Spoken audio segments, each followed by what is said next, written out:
Crónicas del Antropoceno, la época humana y sus consecuencias, narrada en tiempo real.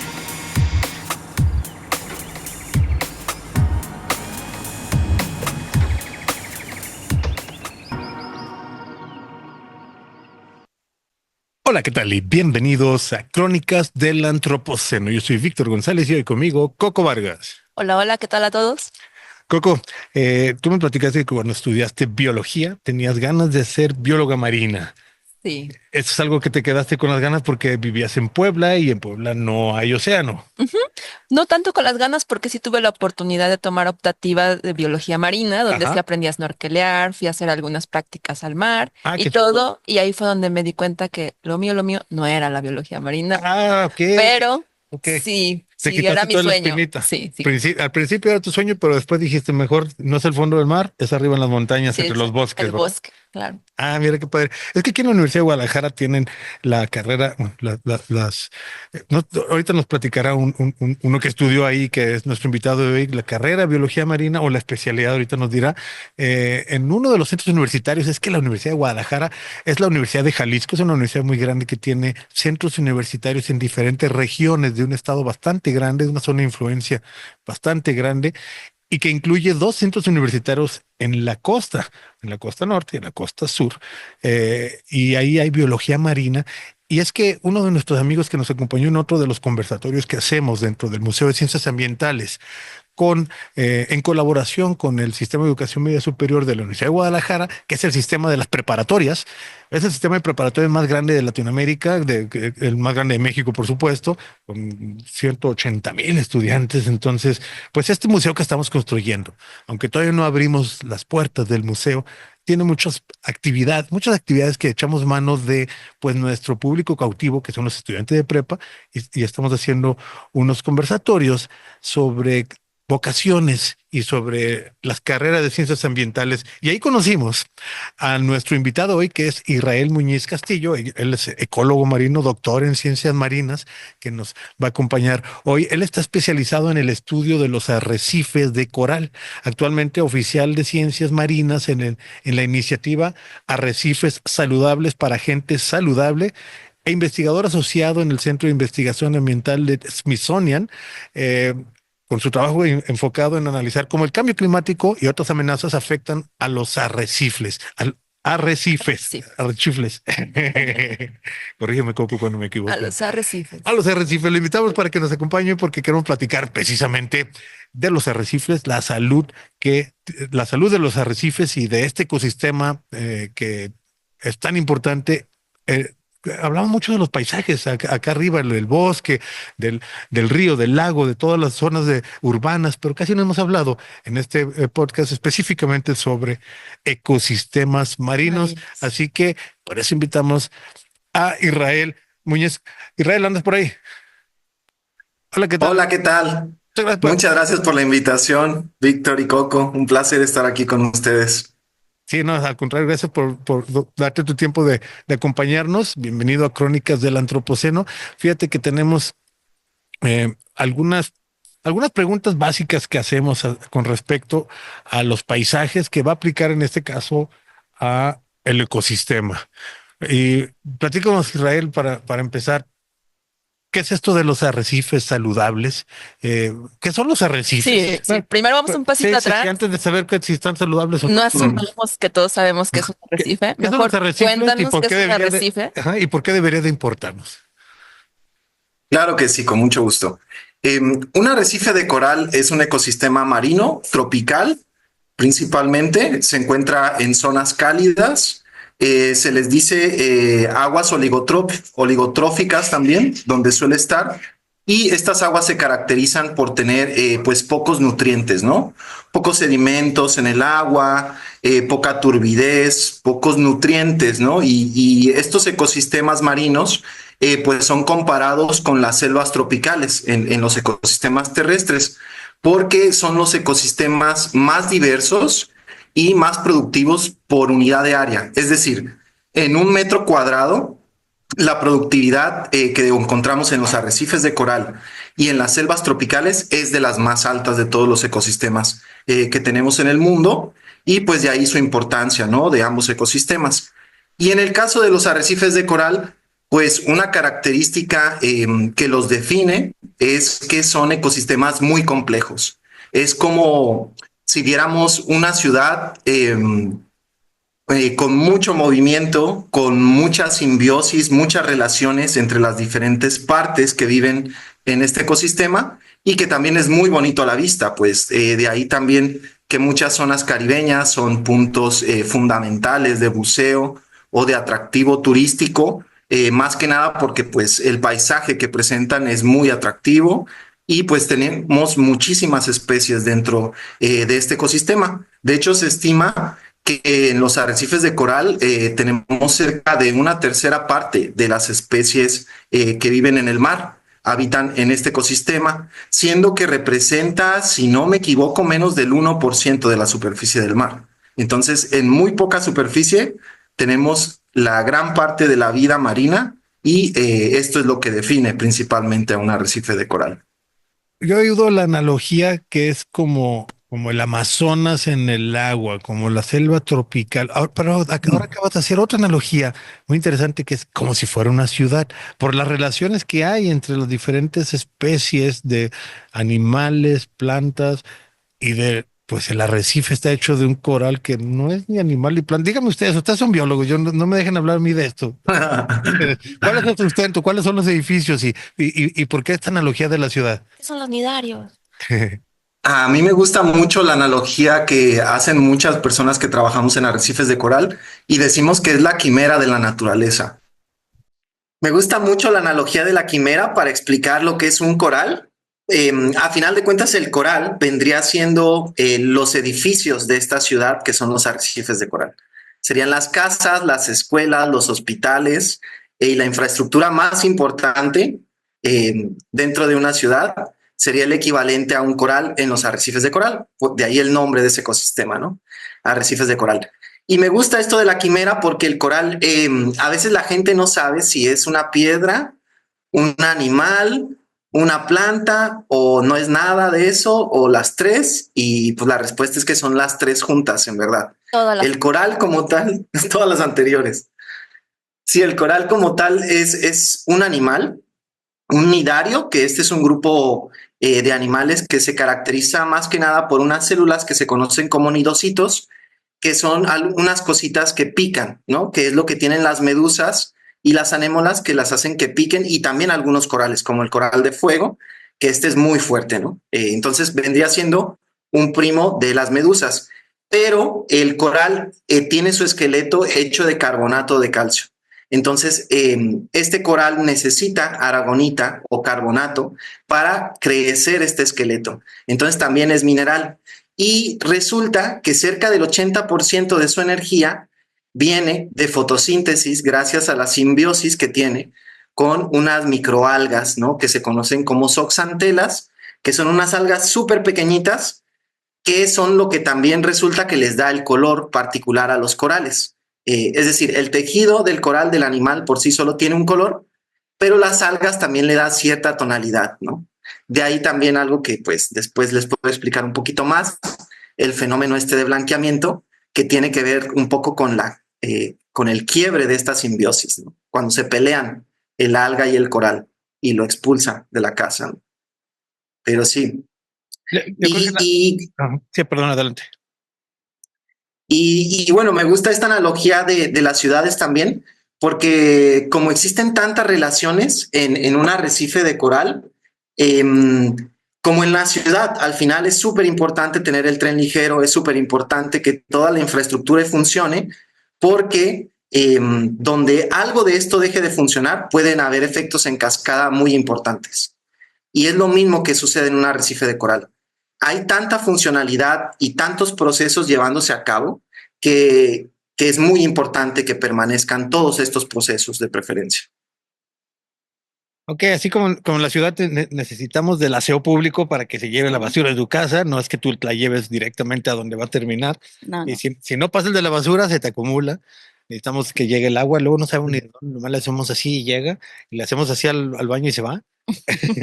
Pero todos estos procesos que son tan eficientes, Quedamos por hecho. con uno que damos por hecho, que lo Exacto. damos por sentado, que vivimos obviándolos, que le hacemos así, prende la luz, le hacemos así y prende el internet, luego a veces falla, pero luego regresa, los damos por sentados, pero están conectados con grandes sistemas que son. Si falla uno, sufrimos todos. Se altera todo el gran Se altera sistema. todo. Entonces, esta simbiosis y todo este complejo, esta compleja red de relaciones que hay en la ciudad y en los arrecifes, hace evidente cómo son interdependientes las diferentes especies. Supongo que algo de eso tiene que ver con tu investigación, ¿no? De la salud de los arrecifes. ¿A qué nos referimos cuando dices arrecifes saludables? Sí, claro que sí. Efectivamente, todas las relaciones tienen que ver y son importantes en este proceso y existen quizás relaciones o actores más importantes que otros, ¿no? Especialmente en un arrecife saludable. Entonces, ¿cómo podríamos definir un arrecife saludable?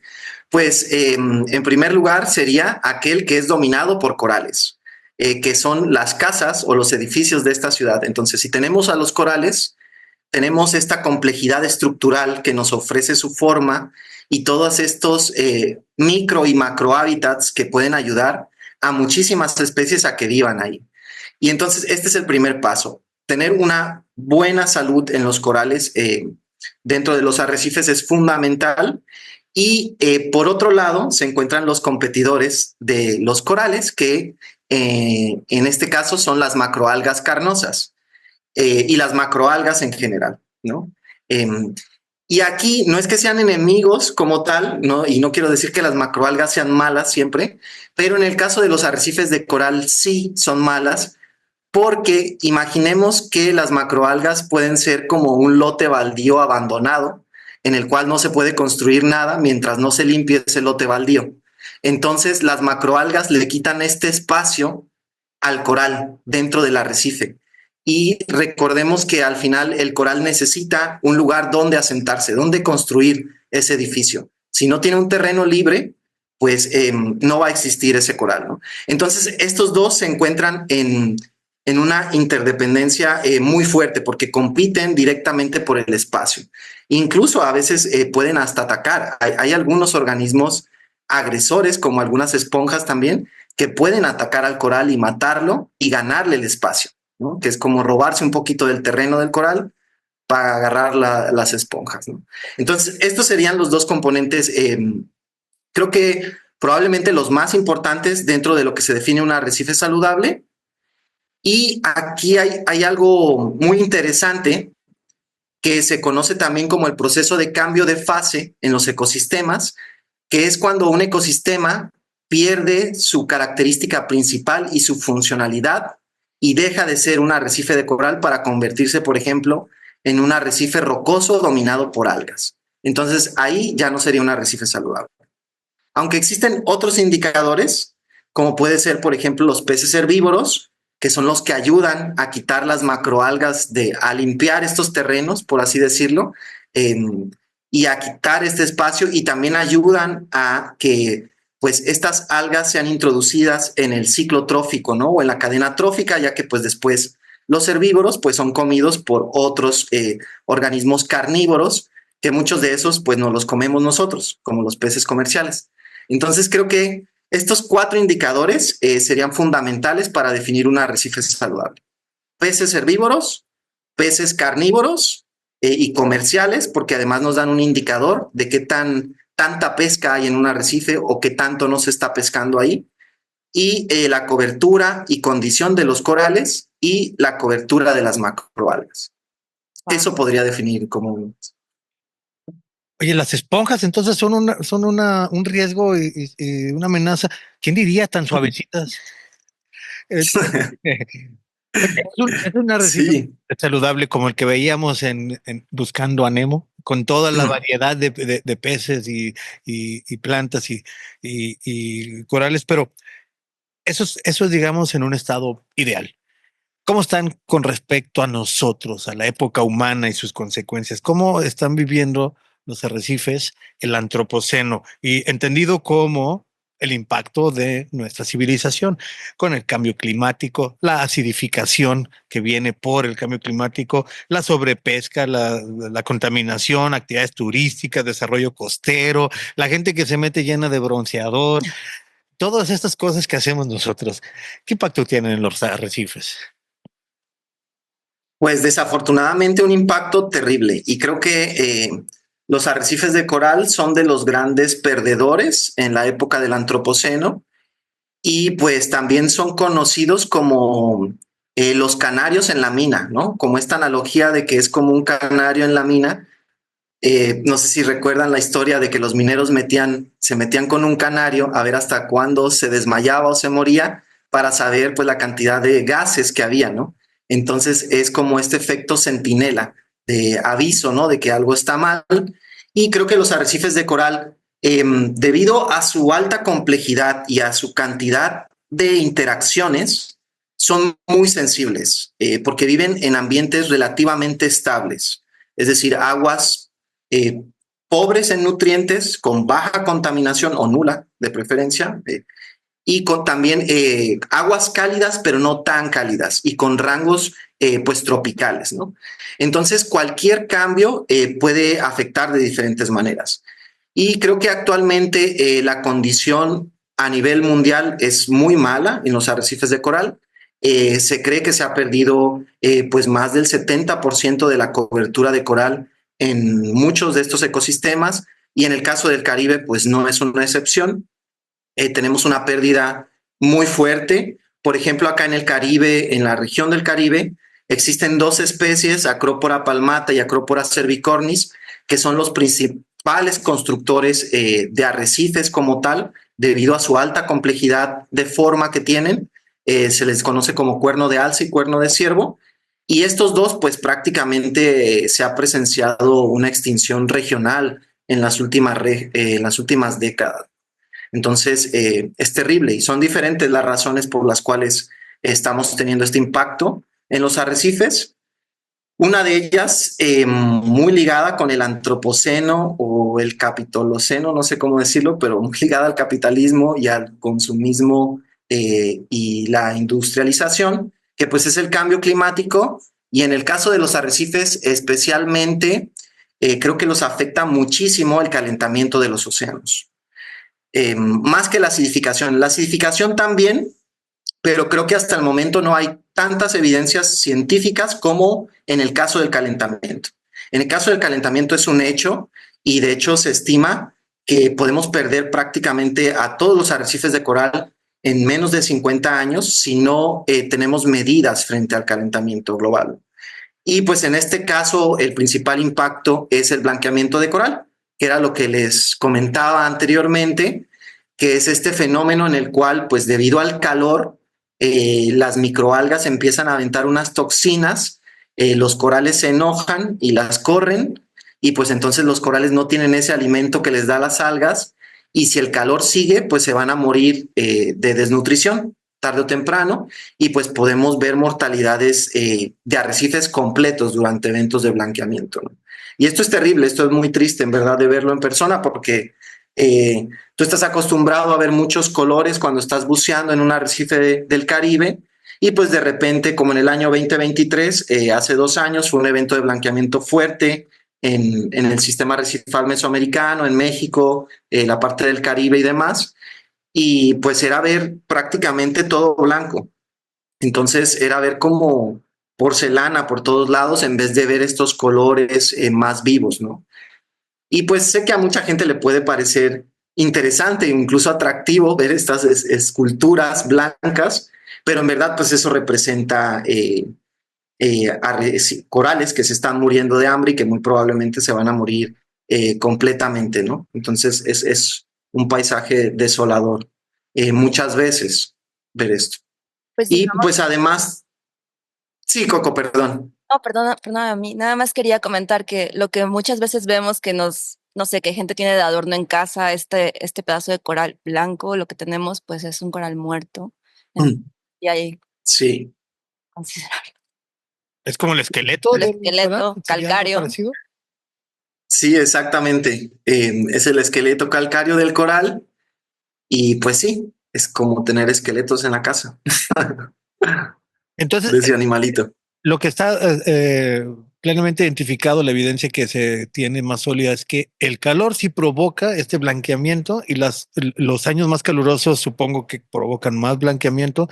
Eso significa que con años récord en temperatura promedio global que hemos tenido cada año Un pasado, año. el pasado y el pasado cada año fue récord y se espera que este sea récord otra vez con un poquito más calor cada año de la temperatura promedio global.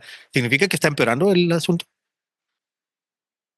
Sí, sí, cada vez se está empeorando, pues muchísimo. En las últimas décadas particularmente.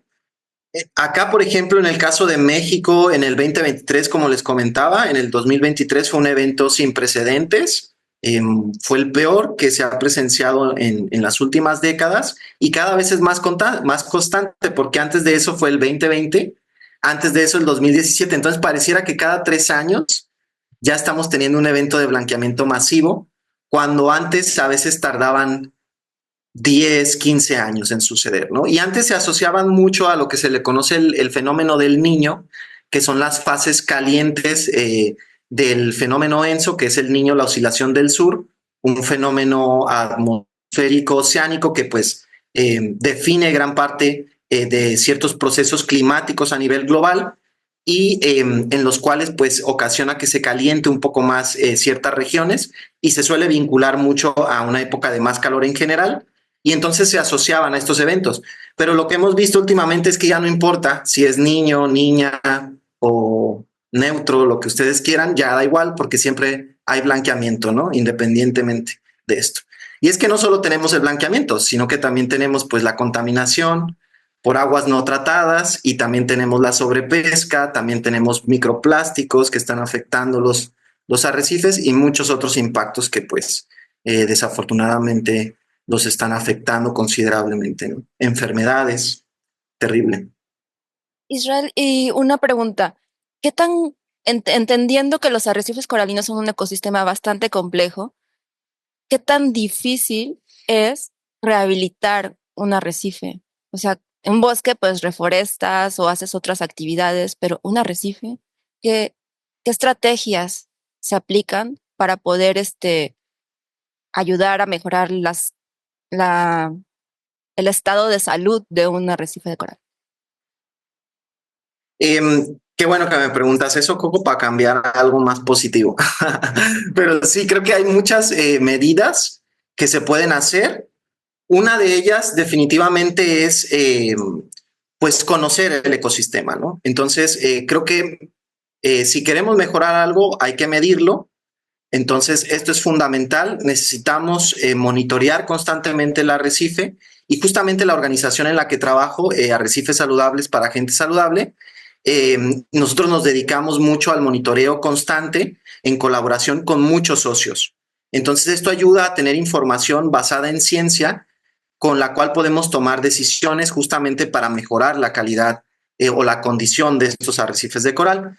Y pues algunas de las medidas proactivas que podemos hacer es la restauración de coral, ¿no? Existen métodos, por ejemplo, la jardinería de coral, que es como prácticamente como lo dice su nombre, es como tener una jardinera bajo el agua, un vivero de corales, en los cuales, por ejemplo, encontramos corales que fueron resistentes a un evento de blanqueamiento, imaginémonos, lo marcamos y de este le tomamos un trocito y ese trocito lo fragmentamos y después lo dividimos y vamos cuidándolo para que vayan creciendo estos trocitos y tengamos un clon de esa colonia que fue resistente, ¿no?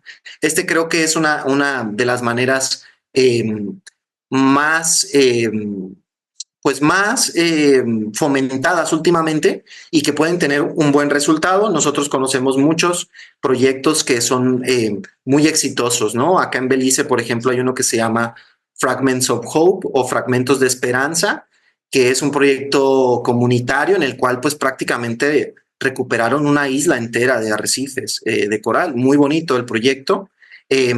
También nosotros acá en Arrecifes Saludables para Gente Saludable tenemos un proyecto de restauración del cangrejo rey, que es un herbívoro clave. Entonces, esto es muy interesante porque este cangrejo además de que es muy sabroso, por lo cual pues puede ser un proyecto productivo en maricultura o en cultivo marino. También es un organismo que nos ayuda a limpiar al arrecife de las algas que no dejan que se asiente el coral ahí para que siga creciendo. Entonces, este tipo de método se le llama como repoblación o restauración de la herbivoría, y pues lo que se intenta es mejorar este proceso de limpieza, ¿no? Es como si le metiéramos mucho dinero a la jardinería de una ciudad, mucho dinero a la recolecta de basura para no tener pues parques peligrosos o yo qué sé, ¿no? Sería un poco esa analogía. ¿En dónde están aplicando estas específicamente arrecifes saludables, tanto la investigación como la intervención? Nosotros en el equipo de arrecifes saludables para gente saludable trabajamos en 4 países. Trabajamos particularmente en lo que se conoce como el sistema arrecifal mesoamericano, el cual abarca desde México, la punta norte de Quintana Roo, en Isla Contoy, hasta Honduras, lo que viene siendo casi frontera con Nicaragua, en lo que se conoce como Cayos Misquitos. Este es un arrecife que tiene aproximadamente 1,000 kilómetros de longitud. Es México, Belice, Guatemala y Honduras. Es un arrecife pues multinacional, transnacional, ¿no? Entonces nosotros trabajamos en los 4 países. Somos un equipo relativamente pequeño de 7 personas y tenemos un coordinador en cada país, pero también somos parte de una iniciativa que se llama Arrecifes Saludables o la Iniciativa de Arrecifes Saludables, en el cual, aunque nosotros lideramos, existen más de 70 instituciones, ¿no? Entre las que se encuentran la UNAM, la Comisión Nacional de Áreas Naturales Protegidas, el CINVESTAP, por ejemplo, muchas otras universidades como la Universidad de Belice, el Smithsonian, la WWF, muchas organizaciones internacionales que nos ayudan a compilar esta información, a ir a campo y a anotar todo lo que tengamos que tomar de estas observaciones. Entonces ahí es donde hacemos nuestros proyectos. Y en el caso de cangrejo, pues tenemos el proyecto principal es acá en México, en Puerto Morelos, en colaboración con el IMIPAS, que es el Instituto Mexicano de Investigación Pesquera y Acuícola, si no me equivoco. Antes era con el CRIAP, ahora es IMIPAS. Y también en Honduras. Oye, entonces eso es, por ejemplo, este es un esfuerzo multinacional en donde están involucrados científicos, supongo que también otros miembros de la sociedad civil organizada, mencionaste universidades, museos, fundaciones internacionales, instancias de gobierno, pero también tienen reclutando a cangrejos, a peces. El esfuerzo es por muchos frentes. ¿Y qué tanto podemos decir acerca de los corales mismos? ¿Se van a adaptar al cambio climático o va a ser necesario ayudarles con esta, por ejemplo, selección de los que sobrevivieron para ayudarles a repoblar con estos clones? Supongo que cambios climáticos ha habido en otros momentos del mundo, en la historia de la Tierra, pero el antropocénico está llegándoles con mayor intensidad, ¿no? ¿Cuál es la perspectiva de su resiliencia natural y qué tanto se necesita que haya esta intervención de parte, pues, de las personas y de todos los aliados que están juntando? Qué buena pregunta, Víctor. Yo creo que existen diferentes maneras en las cuales los corales van a responder y en las cuales también nosotros podemos intervenir, ¿no? Una de ellas que nos hemos dado cuenta es que los arrecifes, los corales, por ejemplo, que se encuentran en arrecifes en los cuales existen cambios de temperatura muy abruptos, esos corales suelen ser más resistentes que los que se encuentran en zonas más estables. ¿Qué quiere decir? Esto sería la comparación como entre un chico de barrio y un chico fresa, ¿no? O sea, al final tú tienes al chico de barrio que está acostumbrado a vivir en la Jalisco o donde ustedes quieran y pues está acostumbrado a un estrés constante en el que pues lo pueden asaltar un día sí y el otro también, mientras que el otro no, el otro al final ha estado acostumbrado a que le den todo, es mucho más fácil que tenga pues una muerte o un suceso trágico frente a la exposición a algún peligro. O sea, es muy parecido. Está acostumbrado a vivir bien, pero le falta barrio. Exacto. Le falta, Le falta barrio. resiliencia Uno es de más contra- resiliente que el otro. Ahí va también. Digamos que uno es más Exacto. resiliente y el otro le cuesta un poquito más de trabajo. Técnicamente, cuando te falta barrio se dice es más resiliente. más resiliente. Que voy a aprender, no voy a aprender. Entonces, aquellos que Sí, están ya expuestos a estos elementos y a estas inclemencias, digamos, tanto del clima como de todos los elementos antropocénicos que les echamos encima, tienden a ser más resistentes. Es ahí en donde estamos eligiendo algunos que pudieran tener mayor futuro, digamos, hacer estas granjas que están haciendo, esta jardinería. no creo que sea todas las inclemencias. Son a ciertas inclemencias en particular. Aquí hay que ser muy cuidadosos en la distinción porque son ciertas características, no todas. Por ejemplo, en el caso de los corales son más bien los que se encuentran expuestos a cambios abruptos, pero aquí la característica es el cambio, no la magnitud del calor. Entonces, por ejemplo, supongamos que un coral que se encuentra en aguas que pueden cambiar 10 grados centígrados del verano pues lo que vendría siendo otoño, aunque pues acá en el trópico son más bien época de lluvias, esos suelen ser más resistentes frente a un evento de estrés por calor similar a aquellos que se encuentren en zonas en las que no hay variación. Y esto sucede también con otros indicadores como puede ser la turbidez. O sea, los corales que se encuentran en zonas turbias y un tanto más nutridas, por así decirlo, por ejemplo, en desembocaduras de ríos, o como puede ser en Veracruz, o como puede ser en el Golfo de Honduras, en el cual pues tenemos todas las desembocaduras de los ríos de Guatemala y Honduras, suelen ser más resistentes también, quizás porque se encuentran acostumbrados a este estrés, pero son dos fuentes de estrés natural, por así decirlo. Es decir, son variaciones que ya se encontraban en el sitio antes de que nosotros metiéramos más estrés.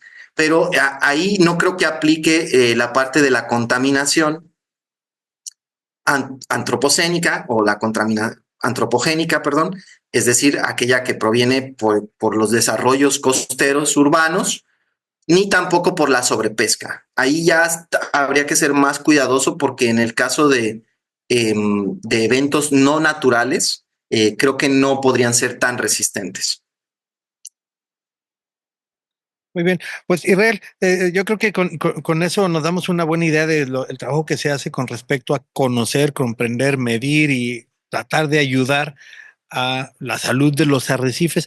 Este podcast lo escuchan muchos estudiantes y ya nos habías acompañado con unos estudiantes también para que se dieran una idea de qué cuáles son las líneas que pueden estudiar en la biología marina, pero para ya sea estudiantes o cualquier persona que tuviera interés en saber un poquito más de lo que se hace en la organización Arrecifes Saludables o específicamente las líneas de investigación y de trabajo en donde estás tú, ¿dónde pueden encontrar algo para que busquen, digamos, en Internet? Claro que sí, Víctor. Nosotros tenemos una página que se llama healthyreefs.org, en la cual pueden ver lo que nosotros hacemos. Nuestro equipo se centra más que nada, nuestro producto bandera es la elaboración de un reporte de la condición de los arrecifes del sistema arrecifal mesoamericano, el cual lo publicamos cada 2 años. Este es libre y ahí pues prácticamente tenemos lo que es el indicador de la salud del arrecife y cómo lo hemos venido monitoreando desde el 2006. Entonces, y así como otras iniciativas que tenemos, como esto que les platicaba del cangrejo rey, también colaboramos en otros proyectos en los cuales tratamos de generar y apoyar a proyectos de negocio con un impacto positivo, tanto social como ambiental en la región. Es decir, proyectos, por ejemplo, de maricultura, de sargazo, de muchas otras cosas interesantes, ¿no? Y ahí nos pueden buscar. Y pues colaboramos en diferentes proyectos de restauración también. Perfecto, vamos con a poner gusto. Y también la liga de esto que nos dice de Healthy Read, vamos a poner la liga a la descripción del episodio. ¿Algo más que querías agregar? no, que pueden buscarnos en nuestras redes sociales. Tenemos Facebook, Instagram y Twitter también. Bueno, X ya. Entonces ahí también pueden. Y anímense a ser biólogos marinos, es bien bonito. Excelente, ahí ponemos algunas ligas. Pues bueno, con eso cerramos. A mí se me antojó el cangrejo rey, la verdad, ¿eh? A mí se me antojó ir a Sí, está bien bueno. Excelente. Cuando gusten. Israel Muñoz, muchas gracias por conectarte desde el Caribe mexicano. ¿Estás, verdad, en Puerto Morelos? Correcto, sí, acá en Quintana Roo. Gracias por conectarte al Caribe mexicano en Puerto Morelos, donde próximamente iremos a grabar y a comer cangrejo rey. Esperemos que nos pongamos de acuerdo para pronto. Te agradecemos mucho, Israel. Hasta pronto. Te mandamos un abrazo. Con eso cerramos, Coco. Muchas gracias a Muchas todos. gracias a todos los que nos escuchan y que nos ven a través de estos micrófonos en las plataformas de podcast, a través de la cámara que nos ves en YouTube. Recuerda que puedes entrar en contacto con este proyecto a través de las redes sociales del Museo de Ciencias Ambientales, así tal cual, pónganlo, Museo de Ciencias Ambientales. Y pues recomiéndale este programa si te gustó a alguien que creas que le puede interesar. Sobre todo te invitamos a que estés pendiente de la próxima de estas crónicas del Antropoceno. Esto fue Crónicas del Antropoceno, una producción del Museo de Ciencias Ambientales de la Universidad de Guadalajara. Gracias por escuchar.